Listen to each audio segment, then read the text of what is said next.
Bruchim habaim. Welcome, everybody, to today's Convocation. My name is Rabbi Joel Seltzer. I'm one of the vice chancellors here, and our honorees will be joining us in just a moment. While we wait for them, I want you to join me in thanking Justin Pellis, a JTS H.L. Miller cantorial student.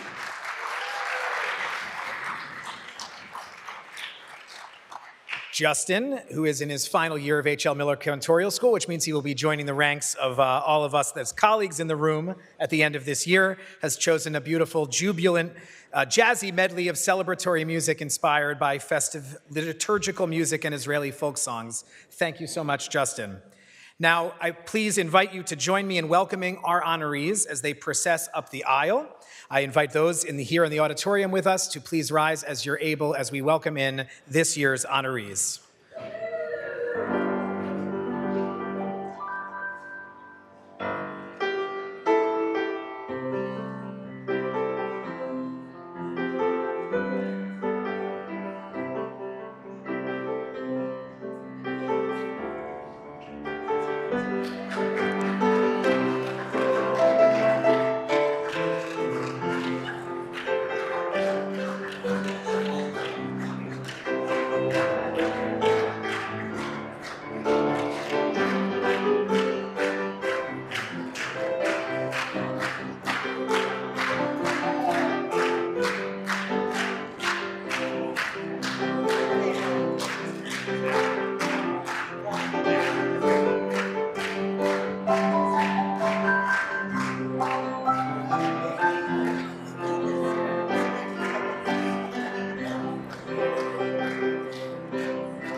Please be seated. Welcome.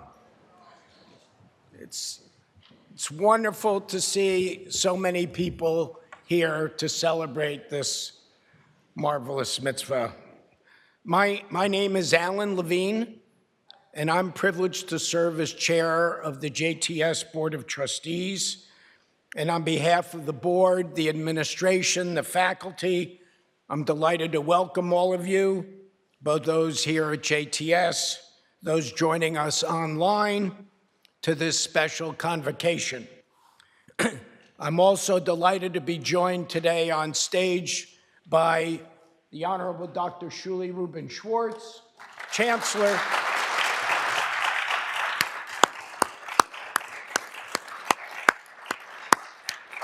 and Rabbi Jay Kornsgold, President of the Rabbinical Assembly.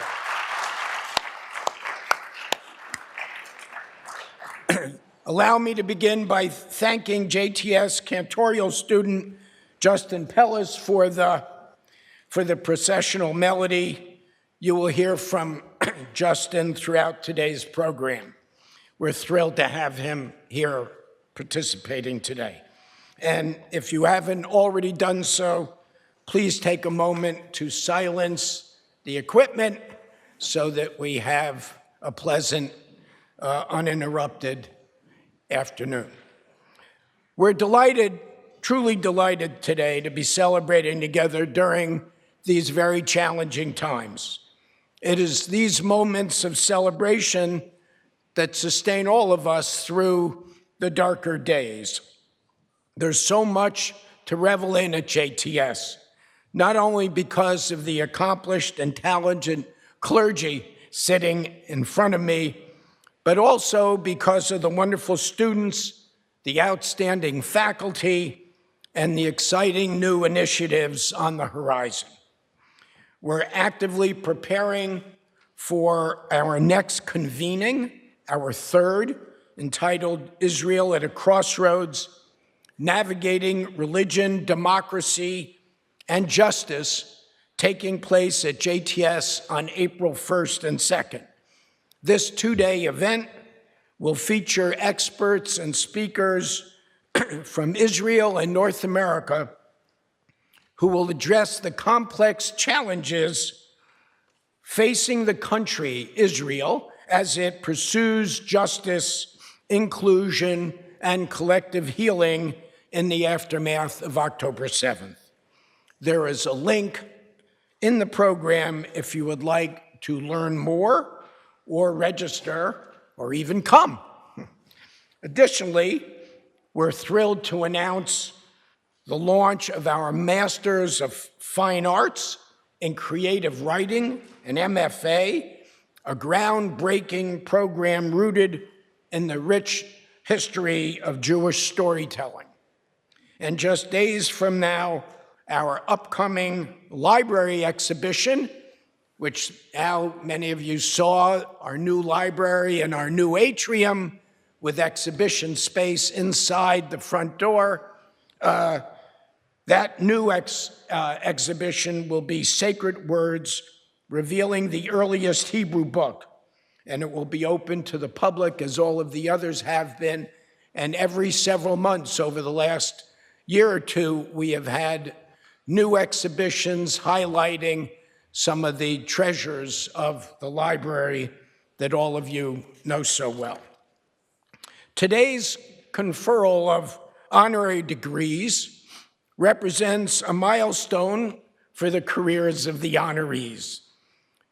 These rabbis are devoted to our tradition and our movement and throughout the community.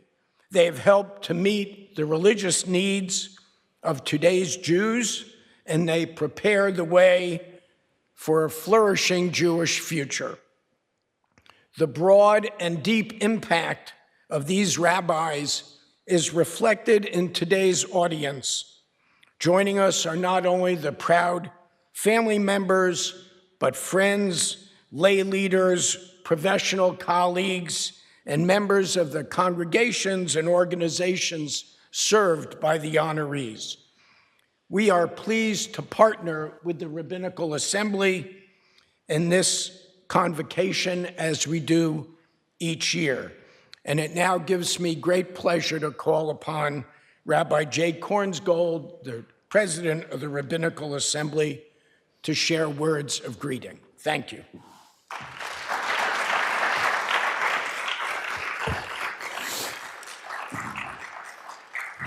Thank you, Alan. Dr. Schwartz. It is an honor and a pleasure for me on behalf of the Rabbinical Assembly to bring you greetings on this special milestone in your lives. We, your colleagues and friends in the Rabbinical Assembly, join in this celebration with you, and we are grateful that you are part of our RA and hope that you continue to be involved in the life of the Rabbinical Assembly. In this week's Parsha of Tetzaveh, we are commanded laha'alot ner tamid, to cause a lamp to burn continually, which is today's ner tamid, today's eternal light, ensuring that light never ceases to burn. This everlasting illumination is more than a physical light. It represents the unwavering presence of holiness, wisdom, and dedication within the Jewish people. And today we honor rabbis who for over 25 years have served as bearers of this sacred light, guiding their communities with wisdom, compassion, and unwavering faith. Tetzaveh also details the consecration of the Kohen Gadol, the high priest. V'shachachta et ha'ayil v'lakachta midamo v'natata al tenuch ozen Aharon v'al tenuch ozen banav hayemanit v'al bohen yadam hayemanit v'al bohen raglam hayemanit. Slaughter the ram and take some of its blood and put it on the ridge of Aaron's right ear, and on the ridges of his sons' right ears, and on the thumbs of their right hands, and on the big toes of their right feet. This is really a powerful symbol of a leader's sacred responsibilities. The ear attuned to the divine call and the voices of the people reflects a rabbi's ability to listen to Torah, to history, and to the hearts of those they guide.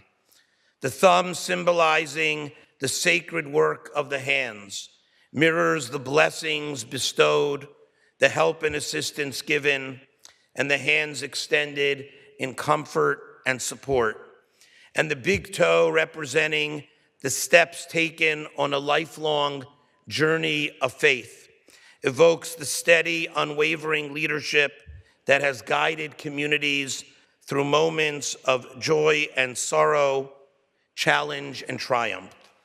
To be a rabbi is to walk in the footsteps of our ancestors while forging new paths for the generations to come. It is to be a teacher, a counselor, a comforter, and a visionary. It is to embrace the responsibility of keeping the Jewish people rooted in tradition while preparing them for the future. And today we honor those whose service has been measured not only in years, but in lives touched, hearts inspired, and communities strengthened. And we offer our deepest gratitude to these devoted rabbis for their wisdom, for their perseverance, and their sacred service. May the light of their teachings continue to shine, just as the menorah's flame has never been extinguished. My hope and my prayer is that God will bless you with many more happy and healthy years in the rabbinate. May you continue to teach Torah for many more years to come. Continue to inspire our people, continue to make a difference in the lives of the people you serve, and continue to work to make this world a better place for all of God's children. May you go mechayil echayil, from strength to ever greater strength. Mazal Tov. We at the Rabbinical Assembly are very proud of you. Mazal Tov.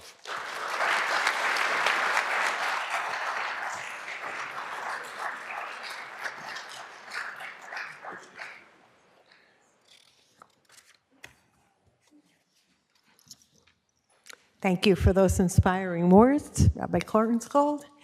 Adding my voice of welcome to all of you, with thanks for all of you for being here to join us as we honor these wonderful rabbis before us. As I prepare this week to mark the 32nd yahrzeit of my father, this coming Shabbat, I find it particularly meaningful to honor you today for your achievements as rabbis for over 25 years. For my entire life, I've been fortunate to experience at close range just how vitally important your work is.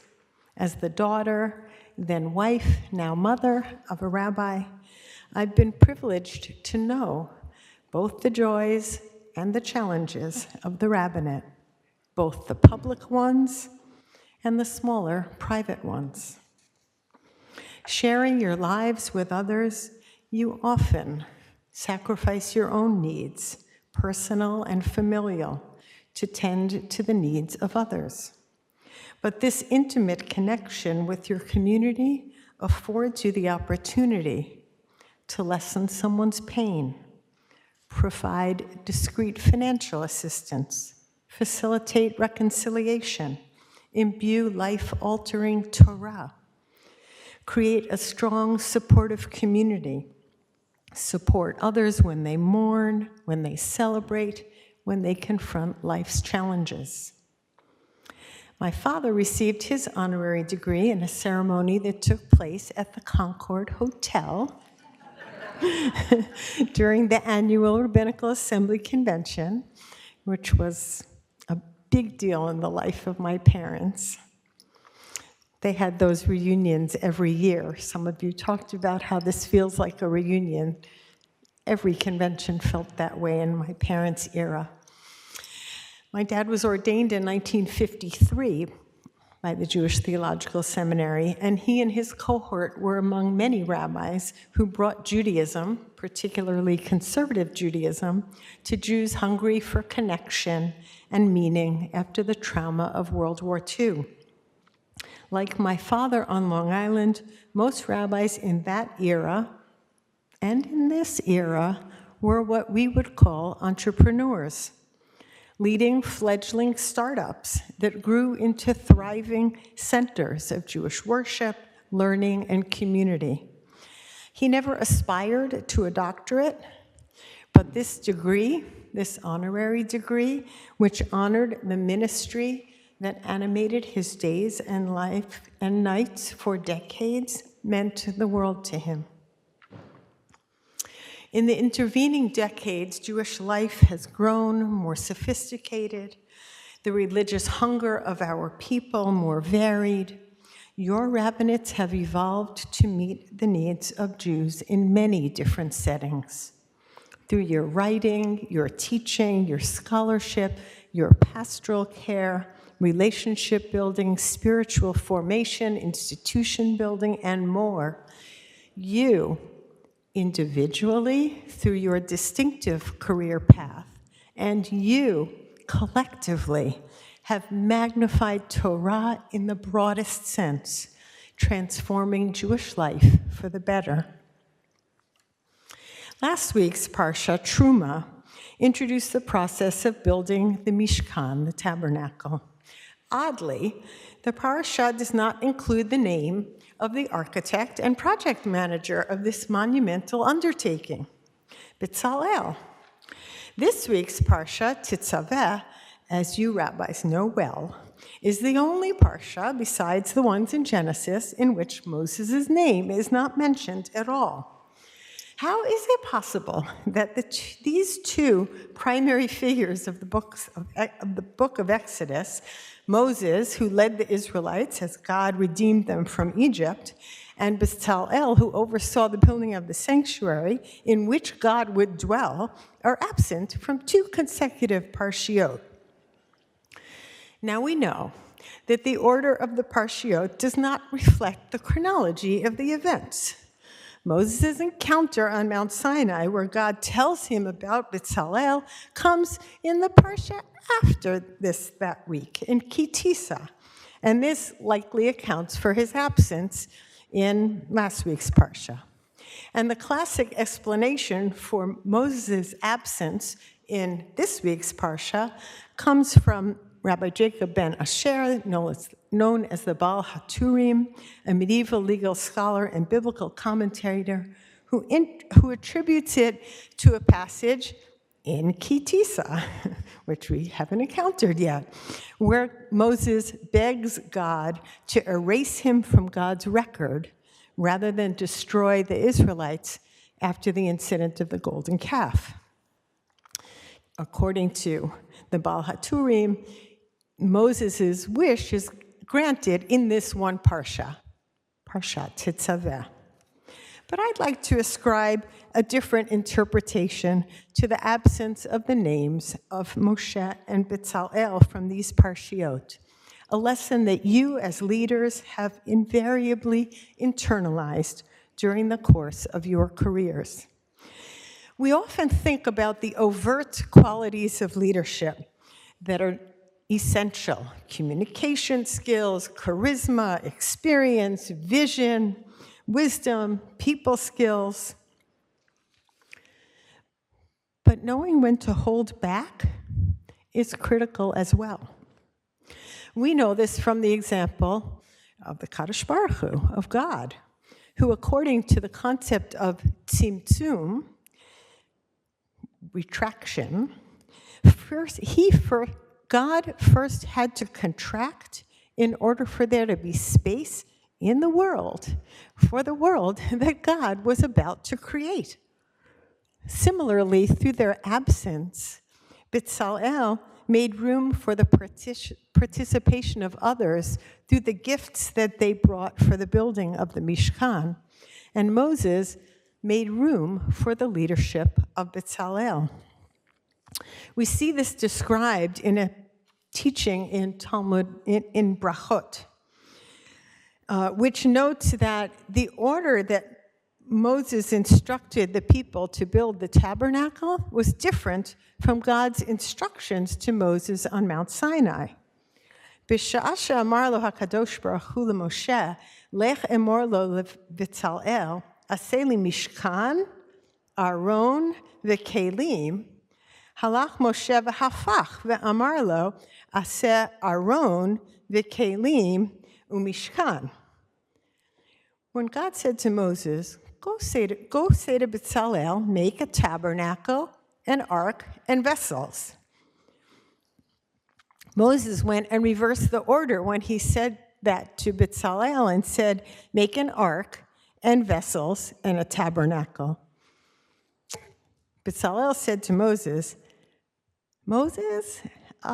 standard practice throughout the world is that a person builds a house and only afterwards places the vessels in the house. You say to me, make an ark and vessels and a tabernacle? If I do so, where am I going to put them? Perhaps God told you, make a tabernacle, an ark, and vessels, which is exactly what took place. This interpretation speaks to the strengths of both Moses and Bezalel as leaders. God chose Bezalel for his expertise, but perhaps also for his temperament as a leader. He respectfully, privately, and gently overruled Moshe Rabbeinu as he claimed authority for the first time. Moses then complimented Bezalel, praising his superior intuition. Moses says, according to this text, perhaps you were in God's shadow, Bezalel, and knew precisely what God said. You intuited God's commands just as God had stated them, as if you were there. You know this well in your careers. Impactful rabbis know not only when to exert their leadership, but also when to take a step back to cultivate the strengths and talents of their constituents. Rabbis succeed in their efforts when they empower others.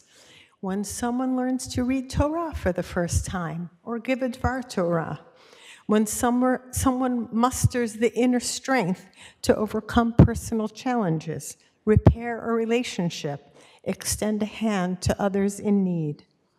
Rabbis also work successfully with colleagues, honoring the talents of one another to amplify their collective success. Today, we honor you for your careers of sacred service. In reaching this moment, you also bring great honor to the Jewish Theological Seminary for the many ways in which you walk through the world as Jewish leaders. Every moment has its challenges, and this one is no exception. The importance of your religious leadership has never been more essential. As we celebrate your careers today, we wish you strength and fortitude. Chizku v'imtzu. May you know many more years of sipuk nefesh, of deep satisfaction, as you continue to pursue your sacred work.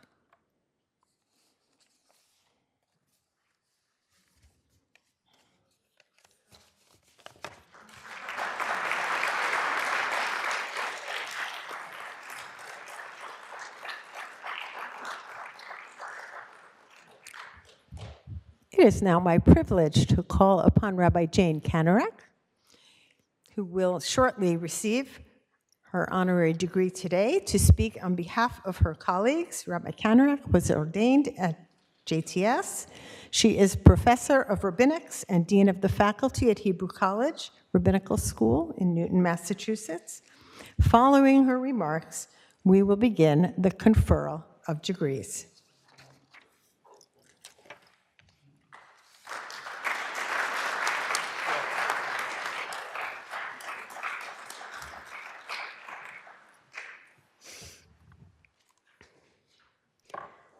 Thank you. Many years ago, when I applied to rabbinical school, I wrote about the rabbi as teacher.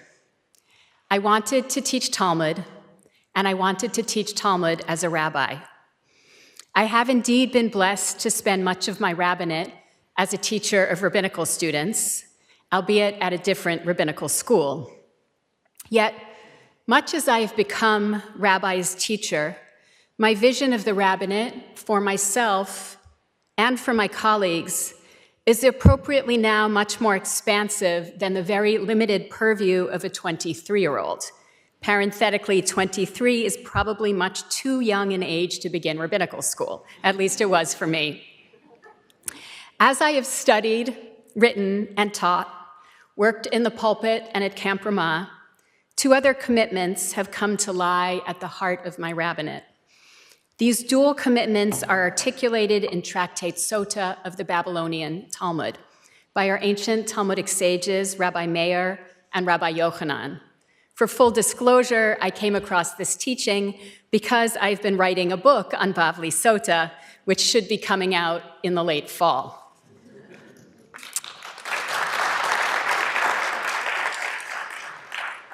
My husband said I had to mention that because I'm not good at self-publicity. Here's the teaching. Said Rabbi Yochanan in the name of Rabbi Meir, anyone who does not accompany another or who does not permit himself to be accompanied, it is as if he spills blood. Amar Rabbi Yochanan mishum Rabbi Meir, kol she'eno milaveh umit laveh ki'ilu shofech damim. This aphorism grows out of a larger discussion about the Eglah Arufah ritual, a procedure in which a heifer is slaughtered in order to atone for a corpse found in the open where the murderer remains unidentified. As part of this ritual, the elders of the town closest to where the corpse is found make the following declaration. Our hands did not shed this blood, nor did our eyes see it done. Absolve, O Lord, your people Israel, whom you redeemed, and do not let guilt for the blood of the innocent remain among your people Israel. The Babylonian Talmud turns these words from the book of Deuteronomy into a larger statement about how we care for one another. It would not be possible, the Talmud posits, for the elders of the town to be guilty of bloodshed. Why then do the elders declare that they did not shed the murdered person's blood or see the crime committed? The Talmud answers its own question by rewording the elders' declaration. What the elders really say is as follows. The murderer did not come to our hands, and we dismissed him without food. We did not see him and leave him without accompaniment on his journey. The elders declared that they did not fail in their task of care for travelers. They provided food and they provided accompaniment, protecting the lives of traveling strangers. Rabbi Yochanan and Rabbi Meir intend their aphorism quite literally. Anyone who does not escort another person on a physical journey or who does not allow himself to be escorted potentially exposes the traveler, whether the other person or himself, to a life-threatening situation. Their teaching articulates two different responsibilities. First, a duty to accompany another person on a journey, and second, a duty to allow oneself to be accompanied by another person. This journey may be relatively brief, as the Talmud says, to the city limits, or even quite extended, either without limit or 3 parasangs, which is about 10 miles. Each of us being honored today, including those who are no longer with us, and those who could not travel to JTS for the ceremony, enacts these words of Rabbi Meir and Rabbi Yochanan, whether working as congregational rabbis, as chaplains, with college students, in day schools, as authors, as spiritual advisors, or as activists, we have had to walk with our people. We met our congregants wherever and whoever they are, in mundane moments as well as moments of rejoicing and moments of sorrow. We imagined with them visions for where they might choose to go and accompanied them on these journeys. This is joyful work, and it is also not easy work. Indeed, Rabbi Meir also teaches that the reward for accompaniment is without measure. Although the Talmud imagines two people walking together on a journey, we also know that as rabbis, we walk both with individuals and with communities. In the past 5 years, we have had to walk with our communities through the COVID-19 pandemic, through the rise in anti-Semitism, and through October 7th and its tragic aftermath. Within our increasingly fractured and fracturing society, we have had to face the difficult task of teaching our communities how to cohere even in the face of seemingly insurmountable differences. As rabbis, we are those who teach our communities how to foster and enact accompaniment as a kind of care that binds us together. In our senior seminar, Rabbi Bill Lebo liked to remind us that while we might deliver wonderful Divrei Torah each week to shul, if we failed to visit a congregant in the hospital, those Divrei Torah would not matter at all. Our contract would not be renewed. And conversely, we could give awful Divrei Torah, but if we visited our congregants in the hospital, our contracts would be safe. Of course, the world of contracts is not quite this simple, but nevertheless, Rabbi Lebo was trying to teach us that care stands at the heart of the rabbinate. Rabbi Meir and Rabbi Yochanan, however, were not only concerned with our duty to care for others. They were also concerned with our duty to allow ourselves to be cared for, to be accompanied.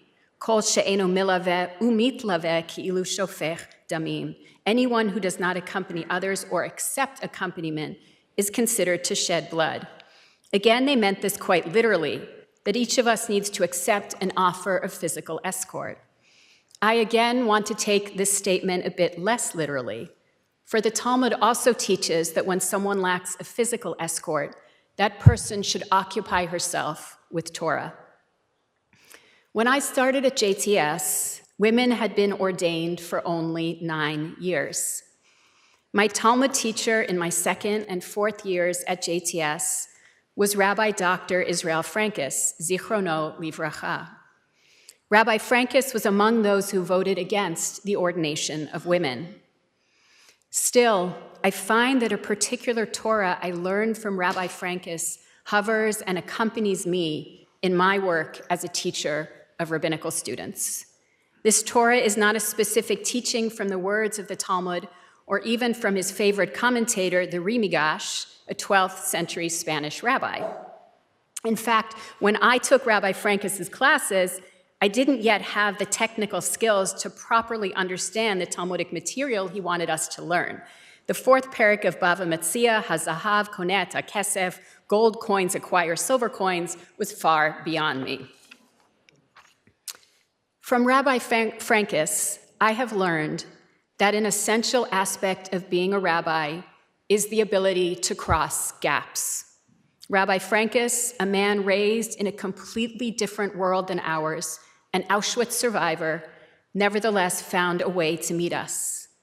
He certainly did not agree with all that we did or believed as Jews and as rabbinical students, and neither did I agree with everything he thought and believed. Rabbi Frankis was not going to daven in an egalitarian minyan or add the imahot, the names of our matriarchs, to the Amida. And I certainly was going to continue doing both of those things.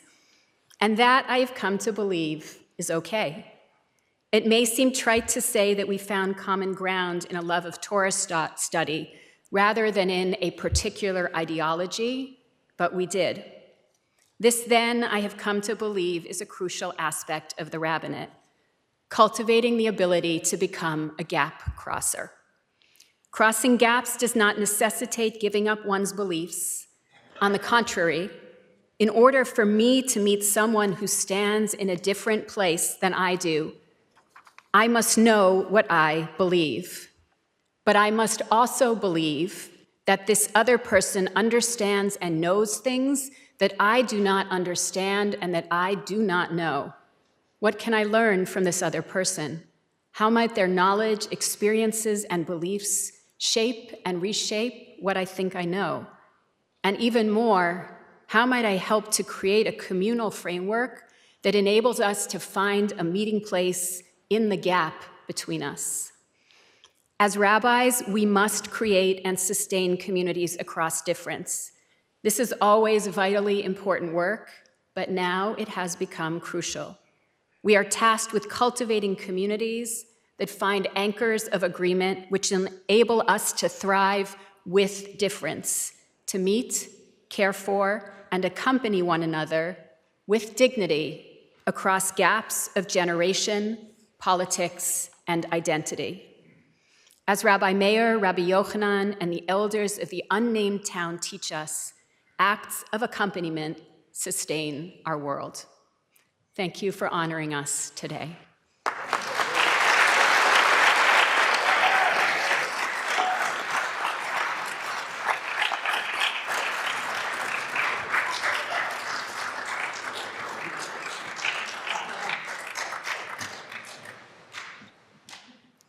Thank you for those beautiful words. All right, this is what we're here for. We now turn to the conferring of the honorary degrees, which gives us the opportunity to celebrate and publicly acclaim the long and distinguished careers of this select group of rabbis who have left their mark on their communities. These honorary degrees have been approved by the JTS Board of Trustees. The rabbis we honor today serve the conservative movement and the larger Jewish community in a broad array of capacities. Among our honorees are congregational rabbis, Jewish educators, spiritual leaders, pastoral counselors, communal executives, academicians, authors, volunteer leaders of organizations, activists in interfaith dialogue and social justice. JTS is proud to honor these outstanding rabbis who were ordained at JTS and several other fine institutions. Our honorees have devoted their careers to making Judaism a vital force in people's lives and to bring its wisdom to bear on the challenges of modernity. Each has brought unique abilities and commitment to the sacred task of serving the Jewish community. It is my great privilege to now confer these honorary degrees. Assisting me in honoring our rabbis will be Dr. Jeffrey Kress, JTS's provost, and Dr. Bernard Heller, professor of Jewish education, interim dean of the William Davidson Graduate School of Jewish Education. Rabbi Ayelet Cohen, Pearl Resnick, dean of the Rabbinical School and dean of the Division of Religious Leadership, and Rabbi Stephanie Ruskay, associate dean of the JTS Rabbinical School. They will briefly introduce each honorary degree candidate. I now invite them to join me on stage.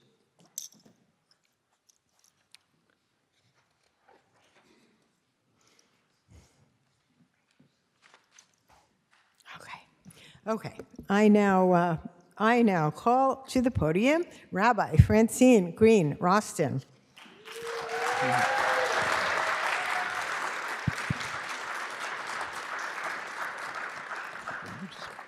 Rabbi Green Roston, you are a self-employed trauma resiliency trainer, mindfulness meditation teacher, and rabbinic educator based in Whitefish, Montana.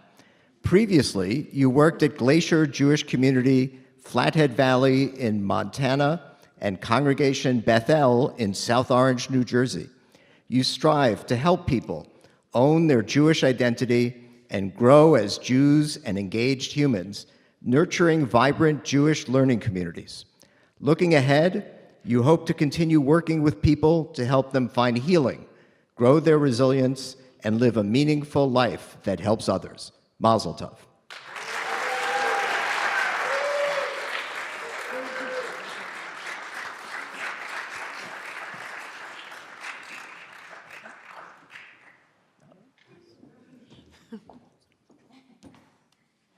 Rabbi Dana Bogatz.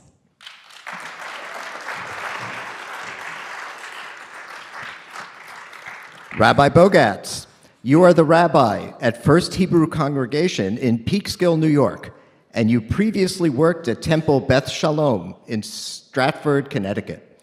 You have risen the level of accessibility to Jewish life, which has helped people invest in themselves and experience personal successes. As a rabbi, you have helped guide the way and provide information to your congregants so they can make their own informed decisions. As you approach retirement, you look forward to carving out a role in a new community by providing for the unaffiliated and supporting Klei Kodesh in small congregations who feel isolated. Mazal Tov.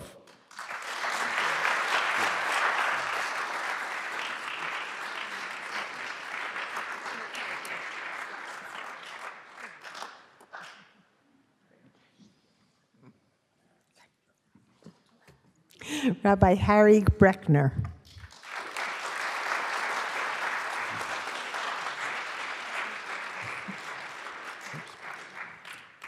Rabbi Breckner, for over 20 years, you have been the spiritual leader at Emmanuel Synagogue in Victoria, Vancouver Island. During your time there, you have grown a very special Kehilat Kodesh on Vancouver Island and nurtured deep and meaningful relationships with your congregants as you've supported them on their spiritual journeys. You truly see the divine spark in others. We pray that you will find new, meaningful ways to serve, and that you will continue to work towards your own self-actualization so that you can share that with others. Mazal Tov.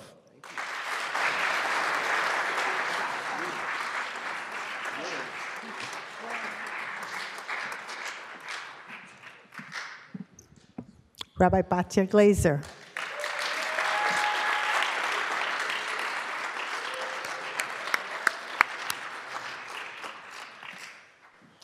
Rabbi Glazer, you are based in Silver Spring, Maryland, and you are the Director of Lifelong Learning at Or Kodesh Congregation, a position you have held since 2022.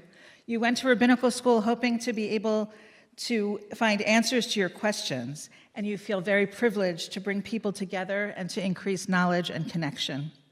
We pray that you can continue to build community and bring people closer together. Mazal tov.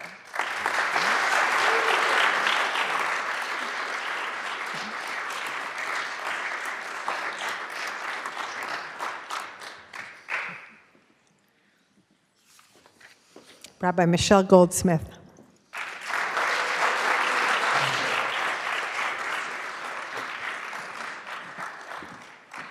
Rabbi Goldsmith, you are the senior rabbi at Temple Beth Am in Margate, Florida. Previously, you worked at Congregation Beth Emet in Herndon, Virginia, and Temple Beth El in Birmingham, Alabama. In your role, you are known as a source of comfort during times of illness and loss, and as an example of finding light in dark times. You take pride in your authentic and heartfelt spirituality. May you never lose faith in the future, and may you continue to help your congregation to grow. Mazal tov.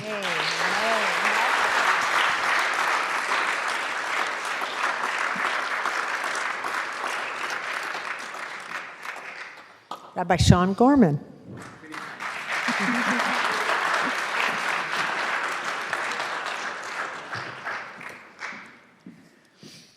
Rabbi Gorman, you are the Executive Director of the Canadian Foundation for Masorti Judaism and the Executive Director of Merkaz Canada, based in Toronto. Throughout your current role and your prior work at congregations in New York and Toronto, you have explored multiple avenues of rabbinic leadership, including congregational, organizational, chaplaincy, writing, and Mesader Gitin training. You describe your own unique approach as Torah with a touch of whimsy, and we share your wish that you will return to JTS in 25 years to pursue yet another degree. Mazal tov.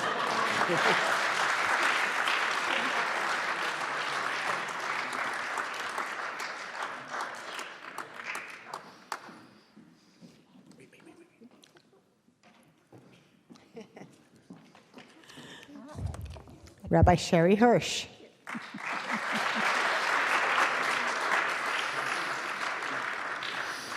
Rabbi Hirsch, you reside in Los Angeles, California, where you are the founder and chief executive officer of the Collaborative. a leadership community of women dedicated to peer-to-peer learning, a nationally recognized inspirational speaker, collaborative leader, and published author. You previously worked at American Jewish University and Hillel International. Throughout your career, you have forged new paths for rabbis to serve in non-traditional ways. You believe that every person is here to teach us how to reconnect to the wisdom deep inside us. Looking ahead, you hope to mentor and cherish the vision of future rabbis who will inspire a new generation. Mazal tov.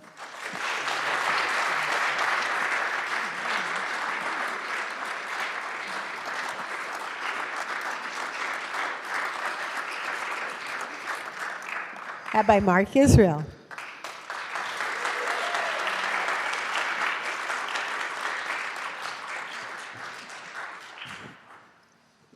Rabbi Israel, you are the rabbi at Tikvat Yisrael in Rockville, Maryland, a role you have held since 2019. Previously, you served as associate rabbi of Temple Beth Hillel, Beth El in Wynwood, Pennsylvania, and as an educator at Or Kodesh Congregation in Chevy Chase, Maryland. Your work is rooted in a deep love for Judaism, the Torah, the Jewish people, and the land of Israel. Though you enjoy speaking to large groups, teaching classes, and facilitating life cycle events, your most meaningful moments have come in one-on-one sessions, whether in your office, at a hospital bedside, or walking through the woods at camp. Mazal tov.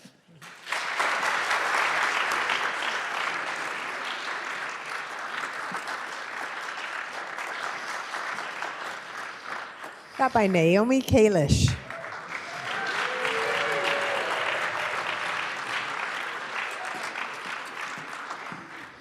Rabbi Kalish, we are so lucky to have you right here at JTS, where you are the Harold and Carol Wolf Director of the Center for Pastoral Education and Assistant Professor of Pastoral Education.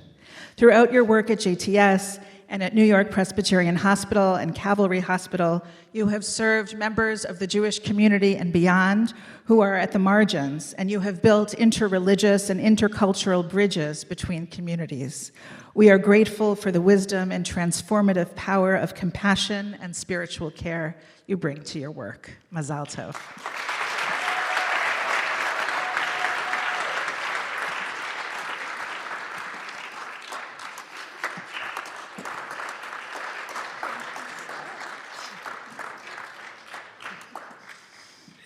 Rabbi Jane Kanarak.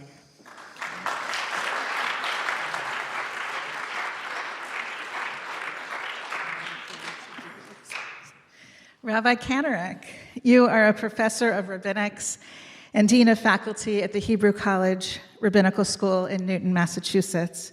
You are the author of Biblical Narrative and the Formation of Rabbinic Law and the co-editor of Learning to Read Talmud, What It Looks Like and How It Happens, and Mothers in the Jewish Cultural Imagination, the latter two which were finalists for the National Jewish Book Award.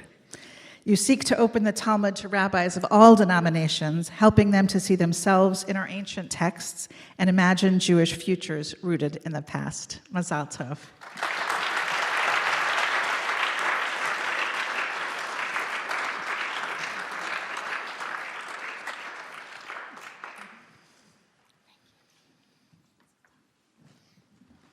Rabbi Joseph Krakoff.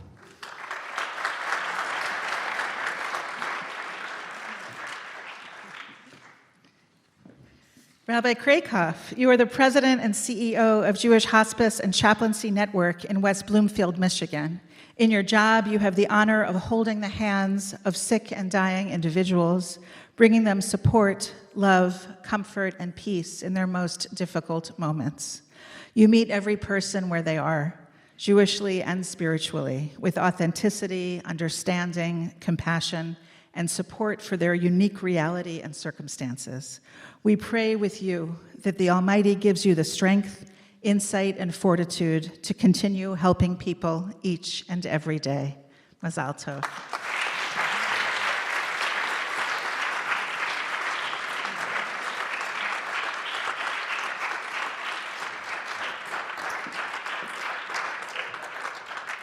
Rabbi Tafria Lev.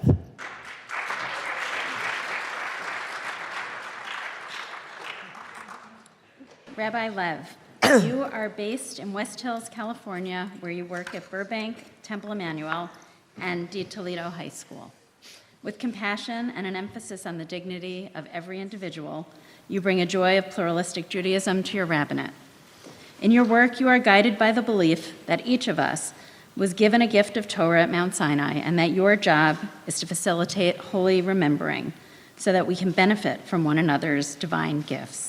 We pray that those you learn with will know peace in the future. Mazal tov.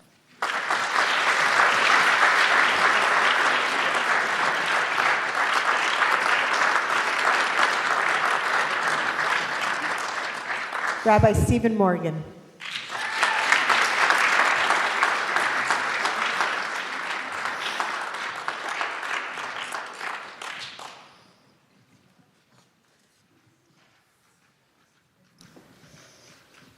Rabbi Morgan, you reside in Houston, Texas, where you have worked at Congregation Beth Yeshurun since 1998. As a rabbi, you are committed to enlisting the wisdom of tradition to address the spiritual and intellectual journeys of your congregants. You take pride in teaching and running a successful conversion to Judaism program.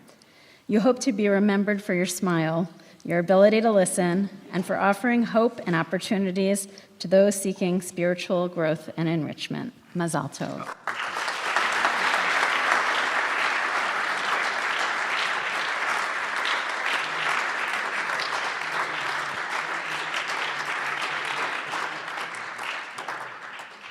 Rabbi Shalom Plotkin.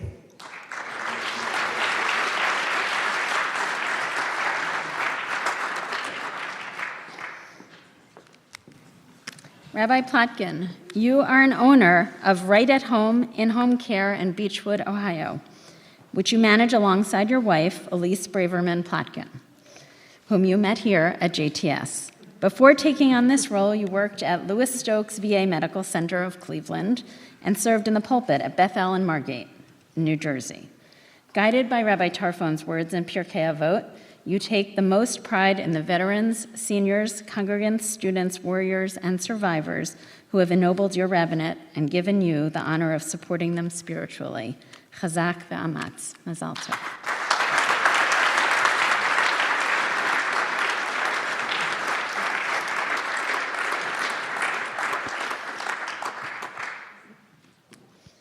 Rabbi Craig Todd Sheff.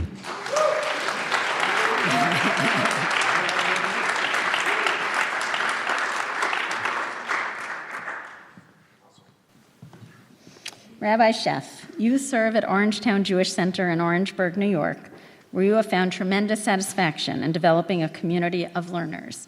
Some have studied Torah with you for over 25 years and have shared that their learning has led them to worldviews and wisdom they never anticipated having.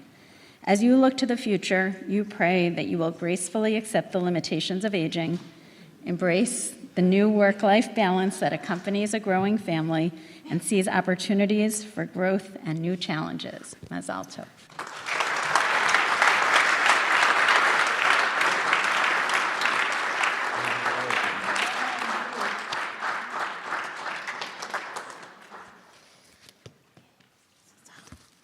Rabbi Deborah Jill Schloss.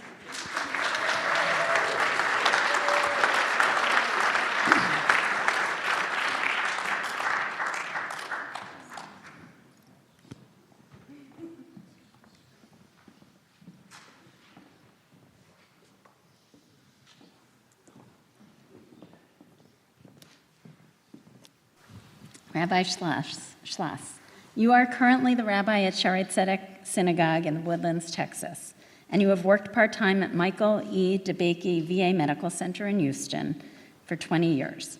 You have served the Jewish and general community in several different capacities as a congregational rabbi, board-certified clinical hospital chaplain, Jewish educator, certified funeral celebrant, and soon-to-be certified death doula. Throughout these roles, you have been available to people as a calming presence during their most pressing moments of spiritual, religious, and emotional need. Mazal tov.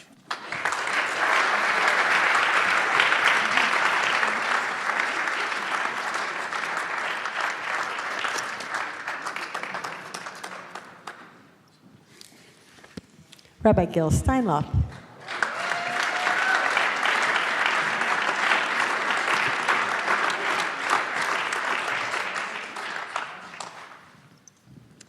Rabbi Steinlauf, you are the Executive Director for the Center of Jewish Life at Princeton University. You have previously worked at Addis Israel Congregation in Washington, D.C., and Temple Israel in Ridgewood, New Jersey. You bring your experience of feeling previously marginalized within the Jewish community to help your community become more compassionate, inclusive, loving, and just. We share your prayers that the conservative rabbinate finds the strength and nimbleness to meet the challenges and diversity of up-and-coming generations of Jews with courage and with love. Mazal tov.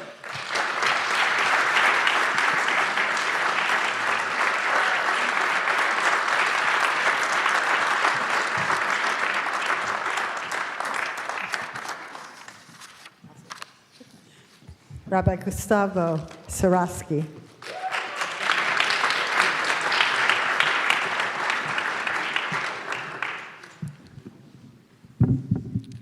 Rabbi Saraski, you are based in Ashkelon, Israel, where you are self-employed as Sofer Stam. Previously, you worked at Kehilat Netzach Yisrael in Ashkelon, Israel, and Kehilat Amitai in Ra'anana, Israel. You have spread Torah in 4 languages, Spanish, Portuguese, Hebrew, and English, and have been a pioneer of Sofrut in conservative communities throughout the world. Your approach to the rabbinate blends deep Torah scholarship with compassionate pastoral care, offering a personalized guidance and meaningful spiritual leadership.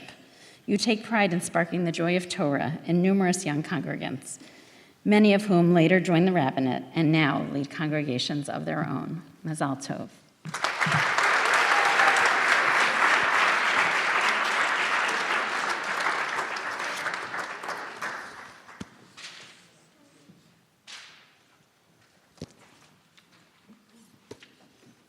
Rabbi Chana Thompson Shore.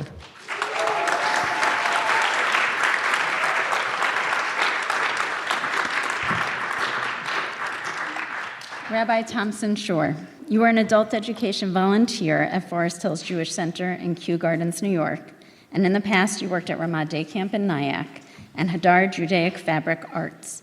You take pride in giving children a deep connection to mitzvot by helping them create their own kosher talitot and other Judaica items. When teaching Hebrew Bible to adults, you hope to convey to them that the study of Torah is a treasure hunt and that discoveries can throw a fresh light on things we have thought we already understood. We wish for you the courage and confidence to put into writing some of the conclusions that have come to you in studying biblical texts through Chavruta. Mazal tov.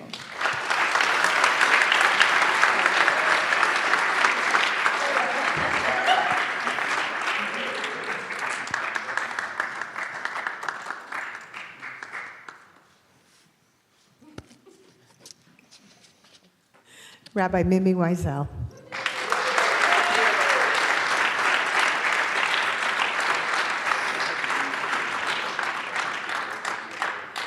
Rabbi Wiesel, you serve as the adjunct rabbi at Temple Emmanuel in Sarasota, Florida. Throughout your career, you've had the privilege of working at numerous Jewish organizations, including the Jewish Community High School of the Bay in San Francisco and the Ziegler School of Rabbinic Studies in Los Angeles. Your rabbinate has always been about reaching across boundaries, whether within the Jewish community or in interfaith work. You take great pride in your healing and counseling work and incorporating Jewish wisdom into the process. Mazal tov.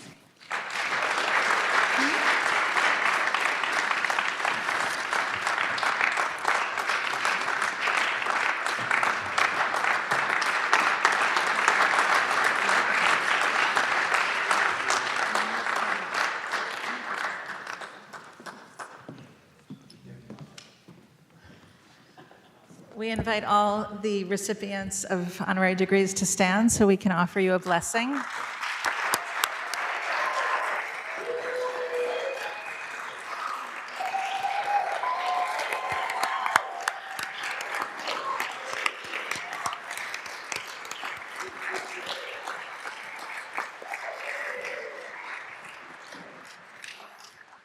מי שברך אבותינו, אברהם, יצחק ויעקב, אמותינו, שרה, רבקה, רחל ולאה.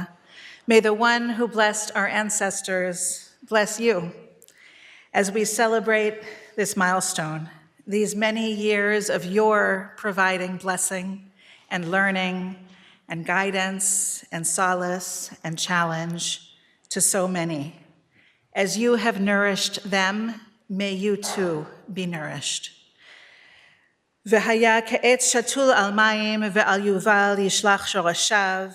May you be like a tree planted by waters.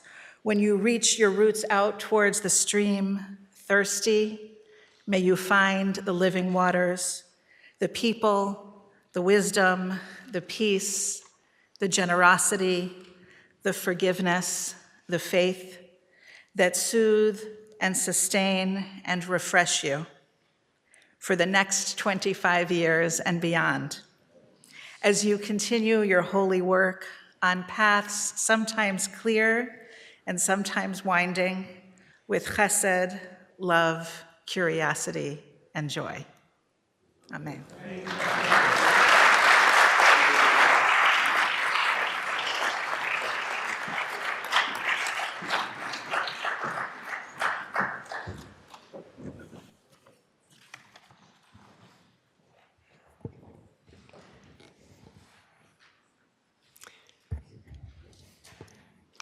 Thank you, Dr. Kress, Rabbi Cohen, Rabbi Ruskay, for serving as sponsors for today's honorees. I now ask all the honorees to rise and remain standing. Again, sorry. You are the guardians of the Jewish community. You have helped build authentic, modern Jewish edifice solidly based on the pillars of Torah, Avodah, and Gemilut Chasadim. In bestowing these honorary degrees, JTS acknowledges its debt to you, who are at once its students, its partners, and its emissaries. Our community could not flourish without the kind of dedication and leadership you epitomize. May you continue to find blessing in your endeavors and enjoy good health. May you accept this tribute as praise for your accomplishments and as an invitation to continue sharing your gifts with the Jewish people and the world at large. In recognition of your continued devotion to your sacred task, the Board of Trustees of the Jewish Theological Seminary has voted to confer upon you these honorary degrees. Therefore, by virtue of the authority vested in the JTS Board of Trustees by the State of New York, it is now my great privilege to admit you to the degree of Doctor of Divinity honoris causa. Mazel tov.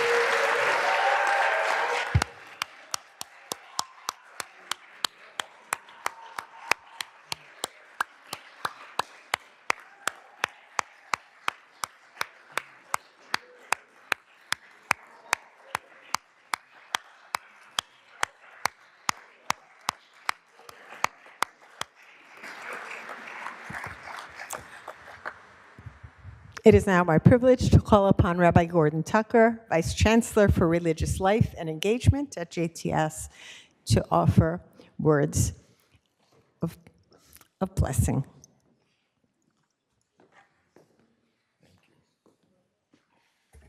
Thank you very much. So, to my dear colleagues, most of whom were admitted to rabbinical school on my watch,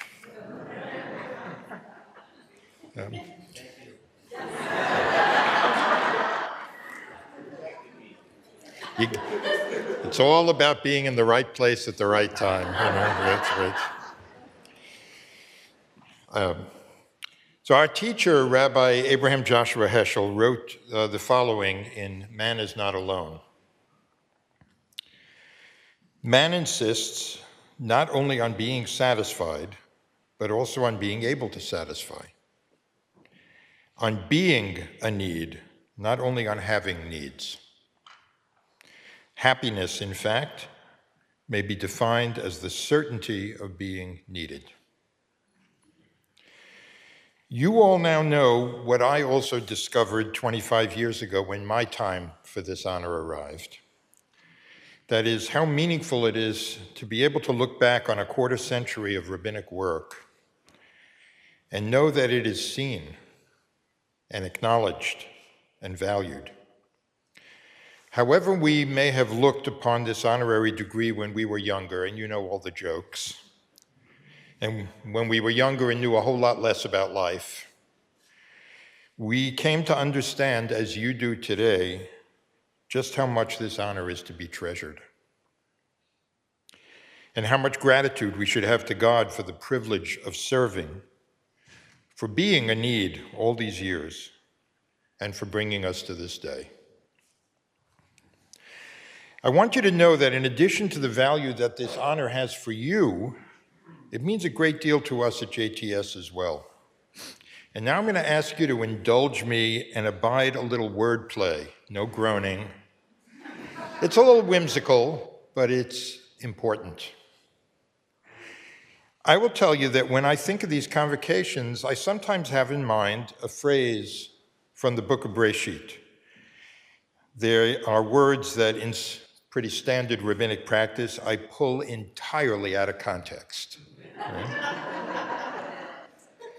The phrase is, Nelcha ad ko v'nishtachave v'nashuva aleichem. I am not suggesting that this is an Akeda moment. The point is that 25 in Hebrew numerals is kaf he, ko. And so the start of the phrase Neilcha ad ko describes the 25-year journey of service that each of you has completed with God's help. Halachtem ad ko. But the importance for us here at the institution from which the journey began is what comes next. First, v'nishtachaveh, that is, the worshipful gratitude that you all felt in being reminded of how much of a need each of you has been. And then what is so meaningful to us, v'nashuva aleichem, that you've returned to us to celebrate together and to renew our ties to one another by your presence here. I cannot emphasize enough how important and how touching that is for all of us at JTS. So one brief word of Torah for this occasion. In this week's parasha, Tetzaveh, never have there been so many invocations of Tetzaveh, right? The people and Moses are told by God that Ohel Moed, the tent of meeting, or maybe of communion, is where God will become present to the people. It's at that place that heaven and earth kiss. And as Tanya Lerman puts it in her book, How God Becomes Real. The Torah expressed it in these words, Asher iva'ed lecha shama, for there I, God, will meet with you. But you see that word iva'ed? It underwent a momentous transformation in the minds of our post-biblical sages. In the first chapter of Pirkei Avot, Yossi ben Yoezer advises us, Yehi veitcha beit va'ad l'chachamim. Make your house, not God's house, your house, into a place of meeting for sages. The Iva'ed of the sacred precinct has become the Beit Va'ad L'Chachamim of your own local habitat. And this is not just an instruction that rotates the axis of communion with God 90 degrees from the vertical to the horizontal. It's a promise that God will be present and God will be real to us whenever and wherever we gather to teach Torah and to explore its truths together in community, wherever we build and sustain that house of Torah. So this is what each of you has done, and why you have so richly earned the signal honor that has been bestowed on you today. It's because we so value the Batei Va'ad that you have created, and because we pray that you will have at least another 25 years of sacred journey ahead, in which we hope you will have the nachas of seeing students of yours grow into colleagues of yours and create their own loci of study. And may you be blessed with grand students. You have no idea how good that feels. I've got a few. Giving you grand students, and in the process, making God more and more real. So we salute you all, and thank you for coming and warming this home of Torah as well. Now, while we honor these distinguished rabbis, we also honor their families who have sustained them, nourished them, and at times made sacrifices for them. Families by actual relations and families of circles of friends. So to all of them who are joining us today to honor you, we are honoring you as we honor them. So the honorees, I'm going to ask you to stand once more. I know you've done that a lot, but this time I want you to kind of pivot and face your families and friends and all those who have gathered here to honor you.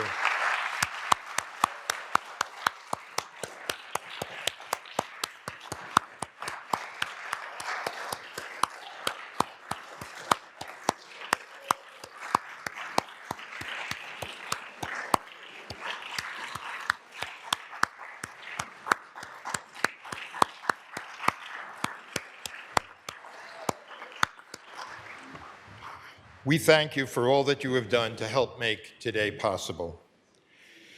So this convocation is now concluded, but our celebration continues. So we ask those here in the auditorium to please remain at your seats until the honorees have processed out.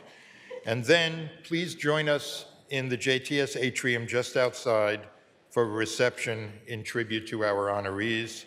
Thank you, everyone, for joining us, both in person and online, to share in this special day.